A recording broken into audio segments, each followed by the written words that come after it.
Bonjour à tous, bienvenue sur cet épisode un peu particulier du Trésor de la réalité augmentée.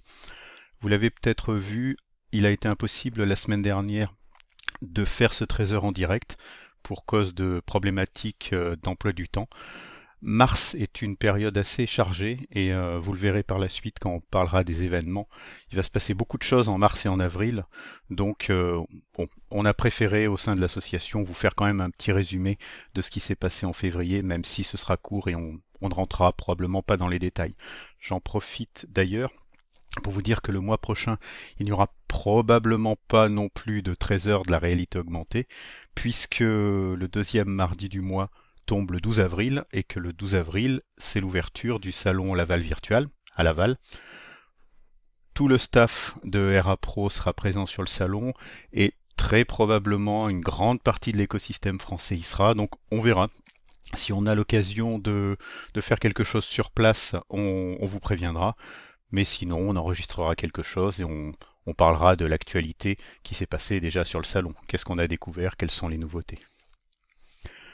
Pour ce trésor-là, on revient sur le mois de février. Vous l'avez peut-être vu, le mois de février, c'est déjà un mois court. Mais pour l'actualité de de la réalité augmentée et puis l'actualité numérique en général, il est toujours un peu calme parce qu'on vient de sortir du CES avec toutes ces annonces. Fin février se déroule le Mobile World Congress où beaucoup de marques préfèrent annoncer leurs nouveautés. Donc le mois de février, c'est toujours une petite zone, on va dire que c'est l'œil du cyclone, en tout cas en réalité augmentée, où on a des actualités, mais pas tant que ça. Je vous propose quand même d'aller faire un tour sur ce qu'on a trouvé, nous, au sein de l'association pour ce mois de février. Alors, comme vous le savez, vous pouvez aller sur le site de l'association, augmented-reality.fr, et vous promener dans la partie veille et événements, où vous aurez la veille complète ou la veille hebdomadaire ou mensuelle, ça dépend à quelle vitesse on la fait. La veille complète vous permet d'accéder quasiment en direct à tout ce qu'on trouve d'intéressant en réalité augmentée. Et puis la veille hebdomadaire ou mensuelle, ça dépend, vous permet d'avoir des petits digests de ce qui s'est passé et d'avoir un petit éclairage sur la façon dont on inscrit cette actualité sur un temps un peu plus long. Donc je vous propose d'aller découvrir ce qu'il y a dans cette veille et puis de jeter un œil aux différentes catégories. Donc comme je vous l'ai dit, on a une actualité assez tranquille. Cependant, je vous invite assez fortement à aller jeter un œil sur les excellents articles du Ghost Hall et de Tom Henrich sur l'évolution qu'on peut attendre de la technologie de la réalité augmentée et des usages en 2022. Les deux articles sont très complets et vous donnent beaucoup de points d'entrée sur les possibles évolutions à attendre sur l'année. Alors, comme toutes les prévisions, hein, je m'y suis risqué aussi, c'est toujours un peu délicat, mais en tout cas, on voit assez facilement quelques points saillants qui semblent se dégager en début d'année et qui peuvent donner des choses intéressantes sur le reste de l'année. Je pense en particulier au WebXR, qui se développe très très fortement depuis quelques mois et qui est en train de changer une partie de la donne de l'usage de la réalité augmentée. Avec un point très intéressant, c'est le quatrième article que vous voyez dans la veille, qui revient sur la façon d'intégrer de la réalité augmentée dans de la publicité. Et c'est assez intéressant parce que ça fait le lien avec le WebXR et ça fait le lien avec de l'actualité, hein, puisque vous voyez que Meta a annoncé pas mal de travail sur la façon d'intégrer justement la réalité augmentée dans ses outils. Le WebXR a l'avantage d'être relativement simple. Alors, on l'aborde à peu près tous les mois sur ce trésor, sur le trésor et puis dans les différents air ateliers qu'on fait.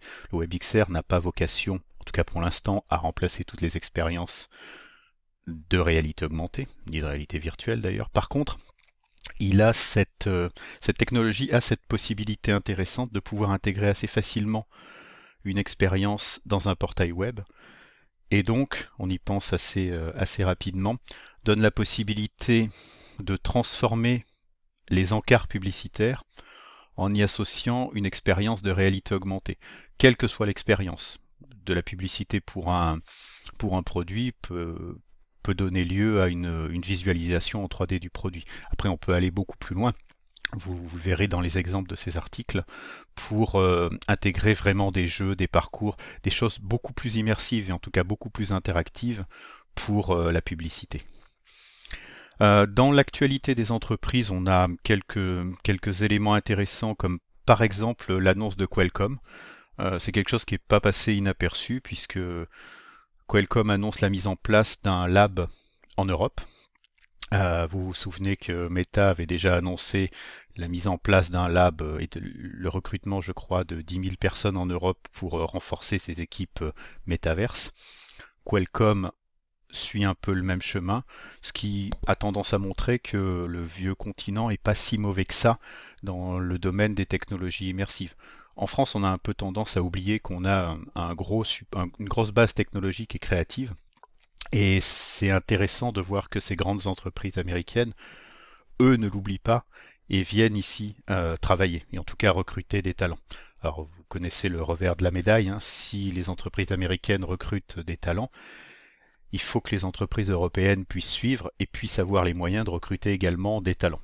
Ça, c'est une autre histoire. Je vous invite aussi à regarder l'actualité de PTC, puisque le rachat de Reflect, que vous connaissez peut-être si vous suivez le domaine de la réalité augmentée, Reflect est une ancienne, on peut dire dans le domaine, une ancienne entreprise de réalité augmentée allemande, très introduite dans le milieu de l'industrie, et cet achat par PTC va fortement renforcer la position de PTC, en tout cas en Europe, sur le marché spécifique de la réalité augmentée pour l'industrie. Sur les logiciels, bon, je vous laisserai voir les annonces de Nextech qui travaille sur une map. Bon, on va pas dire que c'est un AR Cloud ou c'est un métaverse en réalité augmentée, parce que les notions sont peut-être un peu vagues, mais en tout cas, c'est une confirmation que au-delà de l'aspect métaverse dont on parle souvent, qui est très focalisé sur la réalité virtuelle, la partie réalité augmentée qui est déjà fortement poussée par Niantic, que vous connaissez sûrement, et avec son système de plateforme Lightsheet. Cette partie-là est aussi intéressante pour un certain nombre d'entreprises qui ont une vocation, qui aimeraient avoir une vocation à créer un espèce de système partagé. Alors, open ou pas, on ne sait pas, mais en tout cas un système, une plateforme de géolocalisation partagée, c'est pour ça qu'on parlait d'AR Cloud, pour permettre d'ouvrir les expériences de réalité augmentée géolocalisée à de plus en plus d'acteurs. Donc Nextech a fait son annonce, on est encore sur une version bêta, mais comme vous savez, les versions bêta aujourd'hui, elles ont tendance à passer assez rapidement en version de production, ou à rester bêta d'ailleurs, ce qui des fois ne change pas grand-chose. Alors vous trouverez dans cette veille euh, pas mal d'usages en fait, des choses assez intéressantes sur la façon d'utiliser la réalité augmentée. Alors tout est intéressant, je peux vous en montrer quelques-uns parce qu'on les connaît, en tout cas on connaît ces usages depuis quelque temps, mais c'est toujours intéressant de voir revenir ces choses-là, en particulier l'utilisation d'Eurovia, l'utilisation de la réalité augmentée par Eurovia pour visualiser les réseaux en sous-sol. On va pas dire que c'est une valeur sûre, parce que c'est toujours un peu compliqué, hein, on est dans des conditions de chantier, mais c'est quelque chose qui très clairement a déjà démontré son intérêt. On a aussi alors je vais vous montrer ça, c'est assez, je vous encourage à aller voir. Inveris a présenté un système d'entraînement en réalité augmentée, alors, entraînement dans des opérations de combat à petite échelle. Je vous encourage à aller voir la réalisation et comment ça fonctionne. Le résultat est assez impressionnant pour ces outils-là. C'est du travail, comme vous pouvez le voir, hein, sur du casque VR, plus une incrustation, donc captation du flux vidéo direct et incrustation directe. Assez impressionnant, je vous avoue que le résultat est vraiment très très impressionnant. Alors, il y a aussi, je vous laisserai voir hein, les différentes choses. Je voudrais juste mettre en lumière une dernière expérience qui est intéressante et qui est présentée aujourd'hui à l'exposition universelle de Dubaï. C'est l'expérience de la dégustation de miel. Alors, ça peut vous sembler étrange, mais dans le pavillon néo-zélandais, une marque veut expliquer la différence de goût entre différents miels. Et l'expérience est très intéressante parce que c'est une de ces expériences un peu rares où on a une combinaison entre plusieurs sens. Comme vous le voyez ici, il y a une vraie dégustation de miel, assez classique, dégustation qui est amplifiée, entre guillemets, par l'aspect réalité augmentée. Donc c'est une combinaison assez intéressante d'une technologie et d'une association à plusieurs sens pour pouvoir ancrer l'expérience dans la mémoire de l'utilisateur. Vous voyez ici l'apiculteur ou l'apicultrice, je ne le vois pas à cette distance, qui présente le miel. Et donc vous avez une histoire entre ces deux éléments, quelque chose d'assez intéressant. Je vous encourage vraiment à aller voir le film et comment tout ça fonctionne. Dans le reste, vous pouvez voir aussi ça c'est quand même intéressant, c'est l'expérience de France Télévisions et du Story Lab et du musée d'Orsay, avec la petite danseuse de Degas qui vous fait visiter les musées, qui vous explique des choses. Là aussi, c'est très visuel, c'est un peu compliqué de vous en parler sur une image ou sur un article. Allez plutôt voir les films, allez plutôt voir les vidéos, ou encore mieux, faites l'expérience pour comprendre les usages, enfin les besoins qui sont adressés par ce type d'expérience. Donc voilà pour grosso modo l'ensemble des actualités. Je me permets de revenir un tout petit peu sur les événements. Donc je vous ai dit qu'il y avait plutôt pas mal de choses qui vont se passer en mars et en avril, et en particulier en France. Donc n'hésitez pas à en profiter. Le 12 avril, enfin du 12 au 14 avril, je vous l'ai dit, c'est l'inauguration, l'ouverture du salon Laval Virtual. J'y serai, je serai très content de vous y croiser. N'hésitez pas à venir et n'hésitez pas à venir voir un petit peu les nouveautés de la réalité virtuelle et de la réalité augmentée. Donc avant ça, le 6 avril, enfin du 6 au 8 avril, on a aussi Immersity qui va revenir sur les expériences XR en général dans le milieu de la création, donc très intéressant. On a aussi quelque chose d'intéressant pour ERA Pro.